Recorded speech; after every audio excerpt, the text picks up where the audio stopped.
नहमदुहु व नुसल्ली अला रसूलिल करीम अम्मा बाद फ़ाउज़ु बिल्लाहि मिनश्शैतानिर रजीम बिस्मिल्लाहिर रहमानिर रहीम। सामीन व नाज़रीन, आज हम आपको बताने वाले हैं ऐसी हस्ती के बारे जिसके लिए हर दिल तड़प उठता है।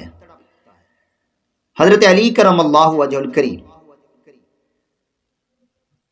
आपकी पैदाइश कब हुई, किस वक्त हुई, किस महीना में हुई, किस वक्त के अंदर हुई, कौन सा दिन था और किस जगह हुई, और हज़रत अली करमल्लाहु वजहुल करीम की किफ़ालत किसने की, इसके मुतालिक वीडियो को आखिर तक देखिएगा। चैनल पर नए हैं तो सब्सक्राइब कर दीजिए।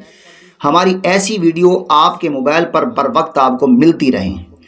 और अगर ये वीडियो के मुतालिक जो आपको मालूमात दे रहे हैं, हमारी मालूमात के अंदर आपको कोई जज्बा व सलामती नज़र आए तो ज़रूर इसको लाइक करते जाइए। ये आपके ईमान का एक सबूत है। बना इस वास्ते अल्लाह का घर जाए पैदाइश कि वो इस्लाम का काबा है, ये काबे का, ये ईमान का काबा। हज़रत अली करमल्लाहु वजहुल करीम ईमान का काबा है। काबा में पैदा होने वाला ये वो बच्चा था जो बाद में सुर्खील औलिया अल्लाह अहले तसव्वुफ का पेशवा बना, जिसे आज कायनात अबुल हसन, हैदर करार और हज़रत अली करमल्लाहु वजहुल करीम के नाम से याद करती है। आपकी विलादत बासआदत के पहलू पर मैं दो हवालों से बात करूंगा। एक तो यह है कि आप रज़ियल्लाहु ताला अन्हु की विलादत बासआदत बेसत नबी से 10 साल कबल माह रजबुल मुरज्जब में हुई, और अल्लामा मोमिन शिबलंजी रहमतुल्लाह अलैह अपनी किताब नूरुल अबसार फ़ी मनाक़िबिल आले बैतिन नबीयुल मुख्तार सल्लल्लाहु अलैहि वसल्लम के सफ़हा 76 पर यूँ लिखते हैं। एक रिवायत के मुताबिक हज़रत अली करमल्लाहु वजहुल करीम काबा बैतुल्लाह के अंदर आपकी जो है विलादत हुई। दिन जुमा का था, 13 रजबुल मुरज्जब 30 आमुल फील 6 सदी ईस्वी, यानी हिजरत नबी से 33 साल कबल आपकी जो है ये विलादत हुई। और आप से कबल किसी शख्स को भी काबा बैतुल्लाह में पैदा होने की सआदत नहीं मिली।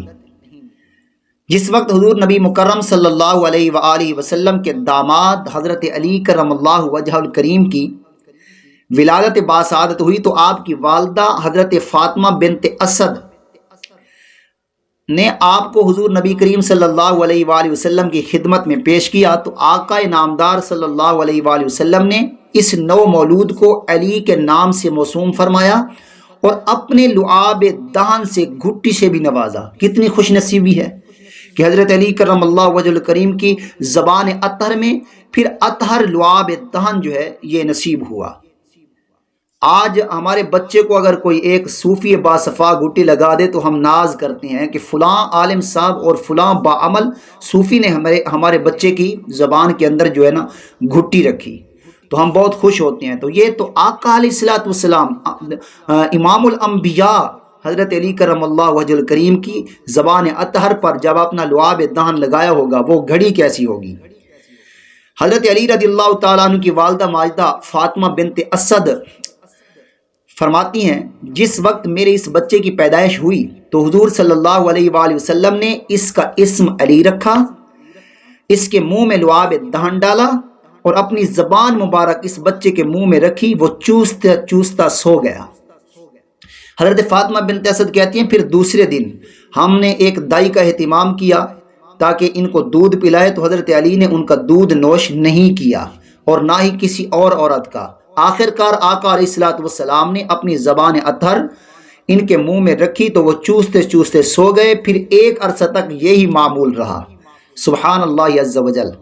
हज़रत मौला अली करमल्लाहु वजहुल करीम पर अल्लाह का ख़ास फजल था और खुसूसी इनाम था कि इनको बचपन ही से रहमत आलम सल्लल्लाहु अलैहि वसल्लम की आगोश रहमत व शफ़क़त में परवरिश और तरबियत की सआदत नसीब हुई। इसका ज़ाहिरी सबब कुछ यूँ बना कि जब कात साली पड़ गई कुरैश पर तो सब सख्त तंग दस्त हो गए थे। तो अबू तालिब कसीरुल इयाल थे, साफ ज़हर है, तो उनको ज़्यादा मुश्किलात का सामना करना पड़ा। तो फिर हज़रत मोहम्मद मुस्तफ़ा सल्लल्लाहु अलैहि वसल्लम अपने चाचा हज़रत अब्बास जो कि बहुत खुशहाल थे, ان کے پاس گئے اور کہا کہ ہمیں ابو طالب کی جو ہے نا آپ کا ہاتھ بٹانا چاہیے اور آپ کے ساتھ تعاون کرنا چاہیے۔ تو حضرت عباس رضی اللہ تعالی عنہ نے حضرت جعفر رضی اللہ تعالی عنہ کی اور حضرت محمد مصطفیٰ صلی اللہ علیہ وآلہ وسلم نے حضرت علی کرم اللہ وجہ الکریم کی کفالت کا ذمہ لیا۔ یوں حضرت علی کرم اللہ وجہ الکریم نبی پاک علیہ الصلاۃ والسلام کی کفالت میں آپ کے وصال با کمال تک 30 سال کا عرصہ خدمت و معیت میں جو ہے خوش نصیبی کو سامنے جو ہے حاضر کرتے ہوئے 30 سال تک حضور کی معیت میں آپ کو شرف نصیب ہوا۔ عزیزان محترم، یہ تھی حضرت علی کرم اللہ وجہ الکریم کی ولادت باسعادت کی تھوڑی سی گفتگو۔ اللہ تبارک و تعالی ہمیں ان کا زیادہ تذکرہ کر کے عوام الناس تک پہنچانے کی توفیق عطا فرمائے۔